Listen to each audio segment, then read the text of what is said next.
বাংলাদেশ বনাম পাকিস্তান ম্যাচের ফলাফল ফাঁস করে দিল জ্যোতিষী বিড়াল, যা দেখে রীতিমতো অবাক হয়েছে সকলেই। যেখানে ইতিমধ্যেই বাংলাদেশ ও পাকিস্তান দুটি করে ম্যাচ খেলে ফেলেছে, দুই দলই দুই ম্যাচেই হেরেছে, যেখানে তারা চ্যাম্পিয়ন্স ট্রফি থেকে ইতিমধ্যেই বাদ পড়ে গেছে। তবে তাদের শেষ ম্যাচে মুখোমুখি হবে তারা দুই দলই। এই ম্যাচে যেই দলই জয় পাবে হয়তোবা সান্ত্বনা পুরস্কারটি সে অবশ্যই পাবে। তবে এই ম্যাচের আগে হট ফেভারিট হিসেবে ধরা হচ্ছে বাংলাদেশকে। যেমনটা দেখা গিয়েছে, বাংলাদেশে আছে কিছু তরুণ মানের ব্যাটার বলাররা। নাহিদ রানার গতির কাছে টিকতে পারবে কি বাবর আজমরা? অন্যদিকে তৌহিদ হৃদয়ের ছক্কার কাছে কি টিকে থাকতে পারবে শাহিন শাহ আফ্রিদি? তাই তো এই ম্যাচকে হাই ভোল্টেজ ম্যাচ হিসেবে দেখা যাচ্ছে। কে জিততে পারবে এই ম্যাচে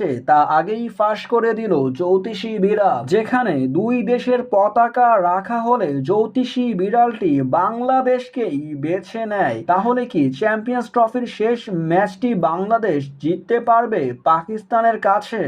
অবশ্যই জানিয়ে যাবেন আমাদের কমেন্ট বক্সে।